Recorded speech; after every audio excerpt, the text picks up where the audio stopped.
kalau kita ngomong soal pernikahan baru ya, itu pasti kan kita saling beradaptasi. Pasti ada tuh percikan-percikan dikit-dikit kan yang senggol-senggolan, kayak yang kurang. Aku ngerasa kalau dari awal pacaran sama Ken, dia udah nunjukin ke aku kalau kalian pernah nggak sih terjebak ya, bisa dibilang tuh kayak toxic relationship kayak gitu? kalau aku pernah merasakan itu.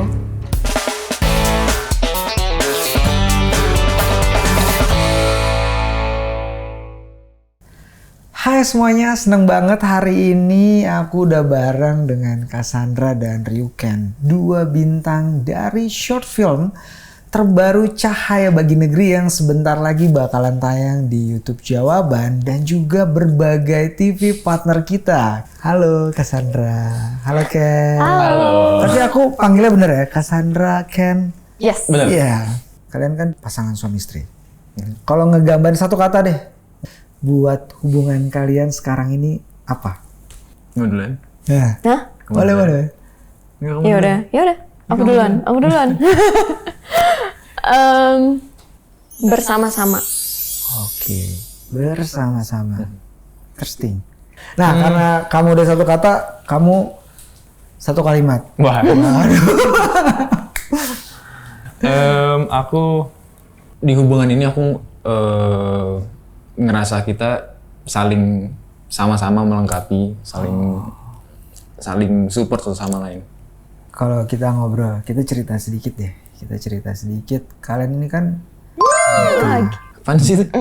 Bulu mata. Oke, nah kalian kan masih muda nih. Dan kan nggak banyak lah ya. Maksudnya kayak pasangan muda memutuskan untuk menikah. Pertanyaannya, kenapa kalian mau memutuskan untuk menikah? Aku ngerasa kalau dari awal pacaran sama Ken, dia udah nunjukin ke aku kalau dia tuh bisa jadi kepala rumah tangga yang baik gitu, dan bisa menjadi imam juga yang taat dan yang baik untuk aku gitu. Dan maksudnya itu menurut aku salah satu hal krusial yang selalu dicari sama wanita ketika cari pasangan. Kita mencari lelaki yang bisa membimbing kita, yang bisa membantu kita gitu kan. Dan maksudnya itu salah satu hal yang benar-benar ngeyakinin aku sih. Nah, tapi sebelum ke Ken, apa yang paling membuat kamu tidak nyaman dalam sebuah relationship? Ketika aku ngerasa kekurangan aku itu dijudge gitu. Maksudnya ya memang kita kan gak boleh terima pasangan kita apa adanya.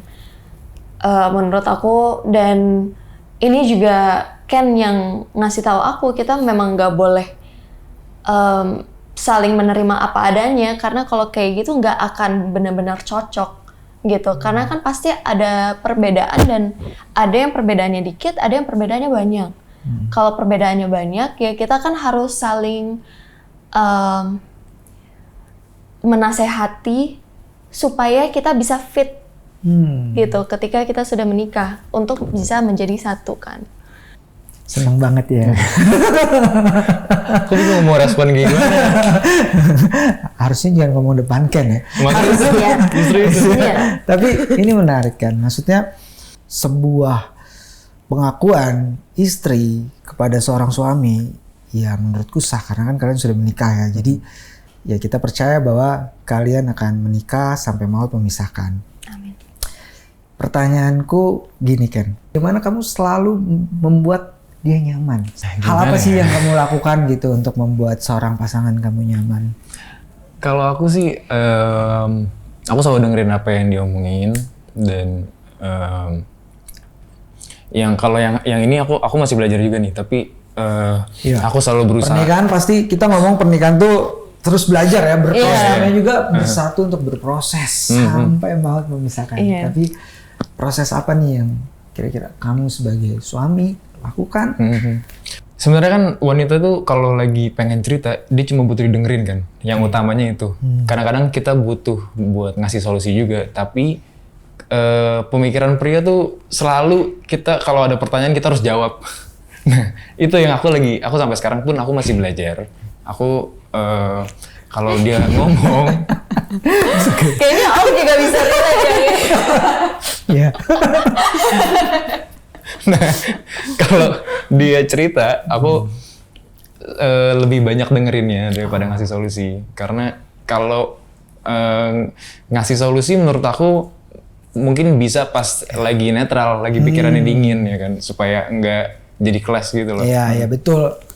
Kadang kita gini ya, salah ya kalau sampai salah ngomong, kok kamu nggak berpihak sama aku sih? Iya. Paham. Nah, kalau kayak gitu, kalian pernah nggak sih terjebak kayak bisa dibilang tuh kayak toxic relationship kayak gitu? Aku pernah merasakan itu, dan di situ tuh ngerasa kayak lebih ke bukan toxic dalam artian yang berantem, teriak-teriakan, lempar-lempar barang gitu ya. Tapi lebih ke Mental? Atau? iya, lebih ke mental gitu. Kayak seringkali ya merasa tidak cukup, dibuat merasa tidak cukup, dan merasa dibuat kecil di mata dia gitu. Dan maksudnya harusnya kan kalau kita dengan pasangan yang benar, orang yang benar, harusnya kan kita dibuat equal gitu. Kita sama-sama gitu. Maksudnya nggak ada yang lebih tinggi, nggak ada yang lebih rendah gitu. Dan ya itu sih paling, maksudnya untungnya nggak pernah ngalamin yang berantem hebat atau gimana gitu. Cuma paling itu aja sih. Dan kalian sebelum nikah udah cerita ya satu sama lain? Iya. Dan maksudnya kalau di kita kan Om, kita sebelum menikah kita ada bimbingan dulu kan, gitu. Dan maksudnya kita juga bersyukurnya pas kemarin sebelum kita nikah juga kita dapat bimbingan dari pendetanya tuh yang merasa yang membuat kita merasa nyaman, gitu. Jadi semuanya bisa kita keluarkan gitu sebelum akhirnya kita menikah. Jadi udah nggak ada rahasia lagi, udah nggak ada apa lagi. Itu penting ya. Bisa bayangin nggak sih sebuah pernikahan kalau dua-duanya bawa nih masalahnya ke dalam pernikahannya, gitu. Maksudnya dari awal nggak terbuka dulu gitu ya sesama lain. Wah, itu bakal saling menyakiti sih udah pasti. Dan ya kalau nggak bisa saling turunin ego, ya pasti bakal hancur. Kalau menurut aku salah satu hal yang paling penting kalau misalnya kita membawa beban dan pergumulan dari hubungan-hubungan sebelum-sebelumnya dan trauma dari masa lalu kita bawa ke dalam pernikahan dengan orang dan pasangan yang baru, pastinya kan itu akan membuat kita tuh kurang jelas kalau ini orang yang beda. Ini bukan pasangan kita yang sebelum-sebelumnya. Tapi ini memang udah jadi belahan jiwa kita gitu. Ini bukan pacar atau ini bukan tunangan, tapi ini benar-benar pasangan hidup kita gitu. Kalian punya nggak sih cara berkomunikasi ketika sedang mengalami situasi yang sulit? Misalkan kita ada cekcok atau apa, aku nggak selalu juga ya, masih berusaha juga ya. Tapi aku selalu berusaha untuk dengerin dulu, tenangin dulu, terus baru ngomong. Supaya apa yang aku omongin itu nggak membuat dia semakin emosi atau semakin turun lagi emosinya kan. Jadi supaya kita bisa ngomongin dengan kepala dingin. Jadi aku dinginin kepala dulu, terus ngomong, dan omongan aku bisa ngebuat dia semakin tenang gitu. Biasanya kan wanita yang lebih berperasaan, ya kan? Oh ya, tapi ngedieminnya tuh nggak lama ya. Kalau lama makin emosi gitu. Air aja didiemin makin lama mendidih ya. Makanya. Iya, biasanya kan wanita lebih perasa. Dengan itu kan sudah pasti lebih emosional. Cuman aku selalu berusaha untuk sadar titik tingginya tuh di mana. Kadang-kadang kan kita kalau udah emosi atau kita udah saking sedih, saking marah, saking keselnya, kadang-kadang kan kita jadi over gitu dan kita jadi Nggak lupa sadar. batasan dan itu kan yang sering kali membuat kita menyesal nantinya. Kok tadi aku ngomong kayak gitu ya pas tadi, aduh kayaknya aku nyakitin dia deh gitu kan. Jadi biasanya aku selalu mengingat diri untuk oke, kalau misalnya aku lagi pengen nangis atau aku lagi pengen marah, kesel, gak apa-apa, keluarin aja gitu. Maksudnya emang harus dinangisin, emang harus diomongin kalau marah atau kesel gitu. Yang penting kita tidak merugikan pasangan kita. Gitu. Nah itu kan kalau aku ngelihat ya Keke supaya tidak berlama-lama, supaya tidak berlarut-larut, semuanya harus selesai. Nah mungkin kalau kamu lagi situasinya, tak dulu Ken, harus nangis. Tak dulu ya, kamu nggak perlu dijelasin sekarang, please lanjut. Nah, itu kayak gitu gimana? Nah, itu kalau kita kalau kita tuh biasanya kalau aku kan cenderung punya kebiasaan itu. Aku pengen semuanya kelar aja. Dan pas dianya lagi kayak gitu harus nguapin. Biasanya aku bakal nggak langsung tahu nih. Kita bakal ngeliat dulu kan, ini kayaknya bisa dikelarin sekarang apa enggak nih. Nah, kalau emang benar-benar nggak bisa, biasanya udah aku diem dulu. Aku ngomong dengan nada yang rendah, maksudnya nada yang nenangin. Terus aku samperin dia, mungkin aku peluk. Kalau emang dia mau nangis, kalau mau marah. Nanti kalau udah kelar, semuanya udah diluapin, baru kita ngomong. Atau pernah nggak sih kayak, ya ampun sepele banget, kayak gitu aja sih ya kan? Sepele kali itu gitu. Untungnya nggak pernah ya. Kalau kayak gitu, tak jita katanya. Tapi aku juga bersyukurnya itu sih. Maksudnya dia nggak pernah. Kalau misalnya aku lagi ngolah emosi aku dan aku lagi mencoba untuk menenangkan diri untuk merasakan itu semua dan ngizinin diri sendiri untuk benar-benar ngerasain perasaan itu, dia tuh nggak pernah yang kayak atau apa ya ada tiba-tiba keluar dari ruangan atau tiba-tiba ninggalin aku sendiri atau apa ya, atau kayak tiba-tiba main HP gitu. Tapi benar-benar aku selalu merasa perhatian dia di aku gitu, bukan di tempat lain gitu. Jadi meskipun dia pengen selesaikan, tapi aku tahu dia perhatiannya tidak akan ninggalin aku gitu. Dan menurut aku itu yang penting. Kan kita nggak butuh untuk merasa diperhatikan, kita nggak butuh selalu pegangan atau pelukan atau apa gitu. Kita cuma butuh sebenarnya benar-benar dilihat gitu. Itu aja udah cukup kan sebenarnya gitu. Tanpa kita ngomong apa-apa, tapi kalau kita merasakan orang itu benar-benar tulus, tatapannya sama kita benar-benar melihat kita, sebenarnya itu udah cukup. Udah cukup ya. Tapi pernah nyebelin nggak? Sering. Paling nyebelin apa sih? Itu sisi humorisnya aku tuh nyebelin. Yang nyebelin banget sih. Ini kita ngomong nyebelin ya, nyebelin tuh kayak nggak ngerti banget sih ya.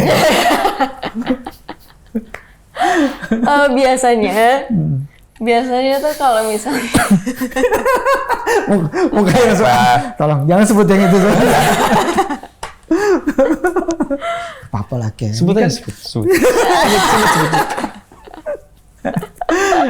Ya, biasa, laki-laki emang kadang-kadang suka nyebelin, makanya saya nggak mau sama laki-laki. Apa kira-kira? Sebut aja sayang. Aku bangga kok dengan sisi nyebelin aku. Gak ya, bercanda. biasanya kalau misalnya dia tuh udah nggak bisa diem. Oke. Jadi misalnya kita capek nih, habis seharian syuting misalnya, dan dia juga habis seharian kerja gitu. Tapi pas udah nyampe rumah masih nyerocos terus kayak misalnya, sayang, kamu harus lihat ada game baru kayak gini sayang, coba lihat atau sayang, kamu tahu nggak monyet ini ternyata ada fun fact gitu, hal random gitu, random banget. Iya. Dan maksudnya, sayang, kita habis syuting seharian. Iya. Mungkin kamu nggak capek, tapi aku capek. Aku pengen nonton Netflix, tidur gitu. Tapi dia yang kayak, sayang, abis ini kita jogging yuk, gitu. Atau sayang, nanti sore mau berenang nggak? Dia sangat aktif soalnya anaknya. Dia aktif banget. Dia nggak bisa diem. Dia harus ngerjain sesuatu. Klarifikasi. Oke, boleh. Klarifikasi. Aku kalau sama orang lain, aku bakal diem. Iya. Kalau sama Casey, aku bisa bawel banget. Itu dia. Jadi diri sendiri. Iya. Dan bahkan kayak dari tadi deh aku nunggu aja, aku cuma paling ke depan duduk, terus ini balik lagi duduk, cuma biar nggak bosan kan. Kalau sama Casey, aku di rumah, aku bisa nggak tahu tiba-tiba ada aja yang mau aku lakuin, ada aja yang aku mau apa ya, aku ajak dia lakuin, kayak pengen workout bareng lah atau ngapain. Ngomongin tentang keluarga desainnya Tuhan. Nah, kalian rencananya gimana? Kalau nanti suatu hari Tuhan bukan izinkan loh, bahkan beranak cucu lah. Kalian pengen juga dong punya anak? Pasti. Atau kalian penganut child free? Enggak. Okay. Pastinya kita pengen. Nah, kalau kamu mau jadi orang tua yang seperti apa? Kalau aku seorang ibu yang dimana anak aku selalu merasa nyaman untuk cerita apapun sama aku. Dia nggak merasa takut, atau dia nggak merasa dihakimi, dia nggak merasa nggak diterima di dalam keluarganya sendiri, gitu. Dan pastinya kalau Tuhan berkenan dan suatu saat nanti kita diberi anak, aku berharap kita akan selalu mempraktekkan kasih dalam hubungan kita dalam mendidik anak, gitu. Bukan dengan kekerasan atau bukan dengan nada yang tinggi atau apa gitu. Tapi meskipun kita harus pakai nada tinggi ngomongnya, tapi anak kita tetap tahu kalau iya sebenarnya itu dengan tujuan mengasihi aku gitu. Oke. Nah, ngomongin tentang film. Masih kada maaf kan isunya adalah fatherless. Jadi sedikit banyak kalian tuh main jadi karakter apa ya? Kalau aku berperan sebagai Bita. Bita itu umurnya bisa dibilang jauh di bawah aku sebenarnya. Tapi dia tetap menurut aku dia sebenarnya bisa dewasa, cuma dia kehilangan arahnya aja. Dan itu yang membuat dia membuat keputusan yang kurang bijak, dan akhirnya judgement-nya jadi kabur gitu. Dan dia jadinya nggak bisa dia jadinya tidak cari pelarian yang benar ya. Benar. Nah, kalau Ken sendiri, aku di sini berperan sebagai Raka. Jadi dia itu pacarnya Bita dan kamu jangan banyak banget. Kamu jangan sampai spoiler ya. Makanya tadi berhenti dulu. Makanya aku mikir mana nih partnya. Ya, karena memang Raka ini sangat unik. Tapi jadi kan kalian ini jadi pasangan. Di kehidupan nyata kalian suami istri. Wow, pasangan muda yang harus sangat menginspirasi. Nah, cuma pertanyaannya udah berapa film nih? Waduh, saya jadi kangen nih sama istri saya, nggak ada yang Iya, tapi ngomong-ngomong, udah berapa film kalian main di dalam satu film? Berapa ya? Kita mungkin Udah ada yang keluar. udah. Dan ini salah satunya ya. Salah satunya. Jadi kalau kalian mau lihat mereka bagaimana dalam satu frame yang bisa dibilang di kehidupan nyata romantis, di sini juga romantis, tapi ada sesuatu yang sangat menarik. Nah, Yes. kalau penasaran nanti tungguin aja.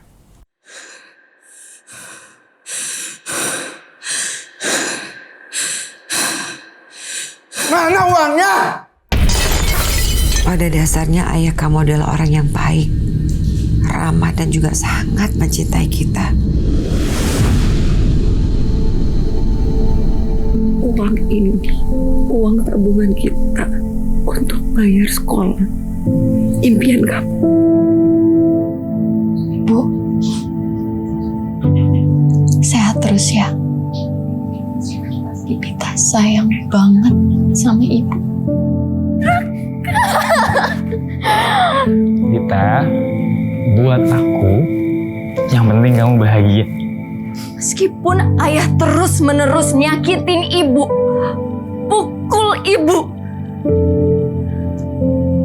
Entah kenapa ibu tetap percaya bahwa suatu hari nanti ayah bisa kembali kayak dulu.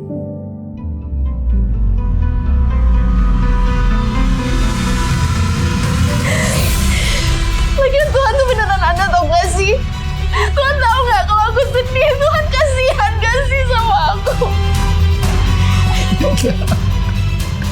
Maafkan ayah. Kita sedih banget sama kondisi keluarga kita. Ibu.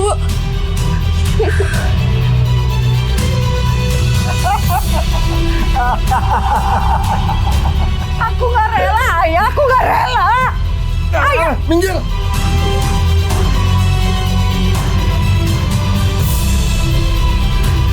Satu-satunya hal yang belum ayah lakukan sama kita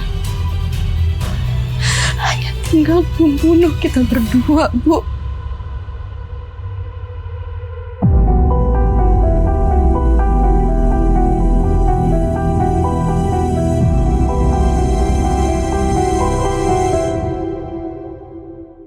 Ngomongin tentang Masih Ada Maaf nih. Kalian sudah main filmnya, kalian sudah dalamin karakternya. Kira-kira apa sih yang kalian petik dari kisah ini gitu? Menurut kamu Casey, sebagai kamu pemeran dari Bita. Menurut aku, di awal-awal film ini, karakter aku Bita itu kayaknya sudah lupa bahwa meskipun ayah dia Tidak masih hadir, ya? hidup tapi nggak ada di situ. Dan jadi situ dia jadi ngerasa aku kehilangan sosok ayah, aku nggak punya sosok ayah gitu. Dan akhirnya kan dia selalu mencari pelarian di luar situ gitu. Dia selalu mencari apa yang bisa menggantikan sosok ayah itu untuk aku gitu. Dan akhirnya di situ aku sadar kayak sebenarnya Bita ini lupa kalau sebenarnya tanpa adanya ayah dia di sini, dia masih punya ayah yang lebih baik. Gitu. Iya. Gitu dan ya aku senang aja sih akhirnya melihat dia berkembang dan mengingat itu lagi gitu. Dan memang kita tahu bahwa sekalipun ayahmu dan ibumu ibaratnya tidak ada di samping kamu, atau mungkin juga banyak anak-anak yang dibuang sama keluarganya, yang nggak cuma ayahnya nggak hadir, dibuang. Tapi menarik gitu. Tadi kamu bilang kita tuh punya bapak, punya dua ayah, yaitu Bapak di surga, dan dia yang selalu menyambut kita, dia yang selalu menunggu kita, dan dia selalu menyayangi kita ya. Luar biasa. Kalau Ken, menurut kamu apa yang kamu bukan petik dari karakter Raka ya, tapi kalau kamu melihat film ini, apa sih yang kamu bisa ceritakan? Oke, mungkin ini agak sedikit beda ya. Ya. Terkadang kita tuh terlalu fokus sama apa yang nggak bisa kita dapetin.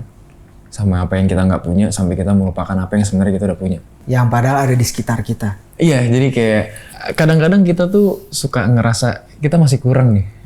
Kayak kita butuh ini untuk ini dah, pokoknya gitu. Padahal kita udah punya nih yang beda dan bahkan sebenarnya lebih, tapi nggak kelihatan. Kayak misalkan, ngomongin ini aja deh. Kita selalu merasa diri kita kurang, kesepian gitu-gitulah. Tapi kita lupa kalau sebenarnya kita bisa ngilangin itu dengan cara kita doa sama Tuhan. Kita ngomong sama Tuhan. Kita nggak usah yang harus dalam bentuk form doa itu kayak kita lipat tangan tutup mata, nggak harus kayak gitu. Tapi kayak menurut aku kayak kita sendirian aja. Ya udah. Mungkin kalau lagi nggak pengen tutup mata atau lipat tangan, ya udah duduk aja, ngomong, bayangin kalau Tuhan dengar. Walaupun sebenarnya mau kita nggak usah bayangin pun dia bakal denger kan. Tapi ya udah biar kita lebih merasa ada dia, kita bayangin kalau Tuhan tuh ada di dekat kita.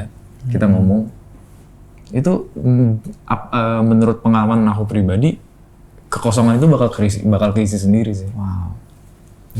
Sekarang kan banyak banget nih anak-anak muda yang mengalami mental health. Mental health. Terus kayak ngerasa nggak cukup, ngerasa ya tadi sepiana, atau ngerasa keluarganya nggak ini. Mungkin kamu bisa kasih pesan ke kamera ini.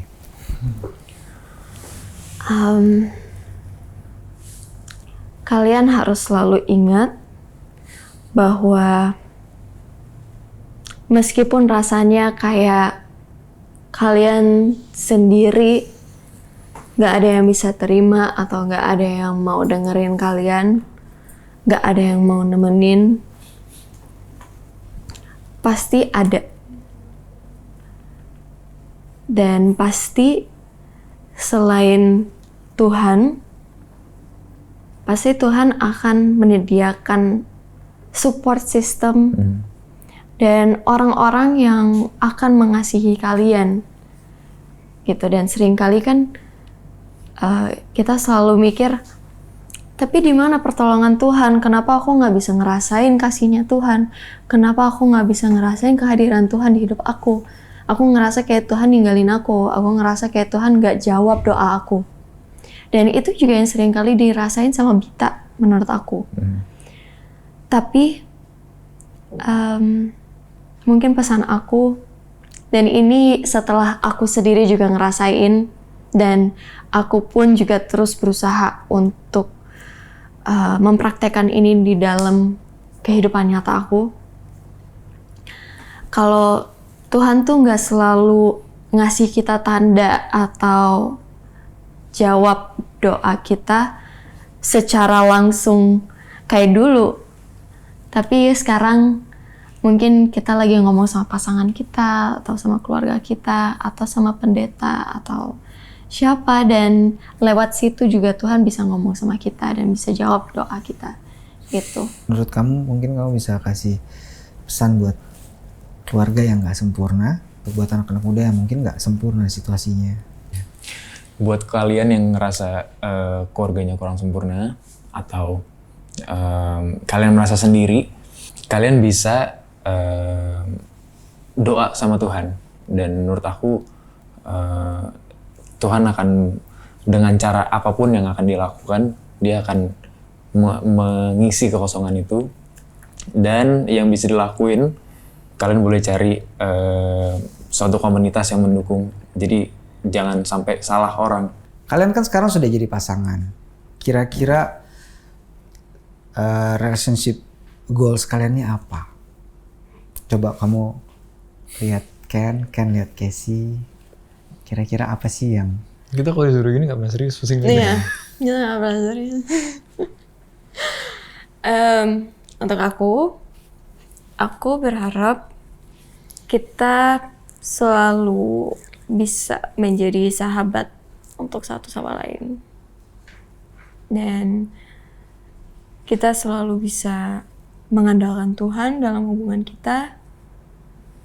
Dan kita selalu bisa bertumbuh lebih baik, lebih dewasa, Bukan cuma dalam iman pastinya, tapi juga dalam hubungan kita sebagai seorang suami dan istri. Amin. Kalau aku berharap aku bisa jadi suami yang baik buat kamu. Aku berharap bukan aku doang, tapi kita bisa selalu mengandalkan Tuhan dalam segala sesuatu. Dan apa ya? Aku berharap kita selalu bisa merasa kalau kita berdua aja cukup. Wow. Tar dulu, kita berdua aja cukup. Emang kalian gak mau punya anak? Nah, kalau kita ngomongin soal Alkitab kan bilang pasangan suami istri yang sempurna tuh ya udah suami sama istri aja, anak itu bonus. Bukan berarti kita nggak mau punya anak. Oke, menarik nih. Tuh, apa tanda yang Tuhan berikan kalau ini pasangan dari Tuhan itu seperti apa? Bukan toxic relationship. Pastinya pasangan yang selalu mengingatkan kita untuk kembali ke Tuhan. Bukan, ya kamu kalau sedih, kamu ceritalah sama aku, kamu ngandalin aku, kamu nggak boleh cerita sama orang lain, gitu. Maksudnya justru pasangan kita yang harus mengingatkan kita gitu, kayak aku memang akan selalu ada untuk kamu, tapi kamu nggak bisa cuma ngandalin aku, kamu harus ngandalin Tuhan terlebih dahulu. Jadi satu tanda yang harus kita tahu apakah ini dari Tuhan atau tidak, yang pasti kalau itu semuanya mengandalkan diri sendiri atau semuanya tentang kita pribadi, itu pasti bukan dari Tuhan. Tetapi kalau membuat kita semakin cinta sama Tuhan, membuat kita semakin mengandalkan Tuhan, dan membuat kita semakin gak bisa nih semuanya harus dari Tuhan, itu yang pasti dari Tuhan ya. Karena Tuhan pasti gak mau kita menderita, tapi menempatkan pasangan yang sepadan untuk saling membangun, saling mencintai, dan saling mendekat sama Tuhan. Kira-kira gitu ya. Terima kasih Casey, terima kasih Ken sudah sharing di Cahaya Bagi Negeri. Kita doakan yang terbaik buat hubungan kalian. Amin. Segala planning, segala apa yang direncanakan di dalam keluarga bisa terjadi. Amin. Nah, buat para pemirsa juga, kalau kalian merasa saat ini dalam situasi yang sulit, kalian butuh dukungan doa, atau kalian ngerasa sendiri, ingat, kita masih punya pribadi yang selalu ada untuk kamu, Yesus. Dan kalian juga bisa, tapi di mana? Tapi gimana caranya? Ya, kalau kalian butuh, kita juga punya layanan doa 24 jam non-stop, selalu seminggu, jadi nggak pernah berhenti, selalu ada tim yang siap melayani. Hubungin aja nomor yang ada di layar, kami siap mendoakan kalian. Oke, sampai jumpa lagi. Dan kalau kalian ngerasa konten ini memberkati dan kalian juga sangat relate, kalian harus share dong ke orang-orang terkasih, ke keluarga, ke sahabat, supaya semakin banyak orang yang diberkati. Sekian aja, saya Ramaski. Aku Cassandra Lee. Aku Ryuken Lee. Tuhan Yesus memberkati. Oke.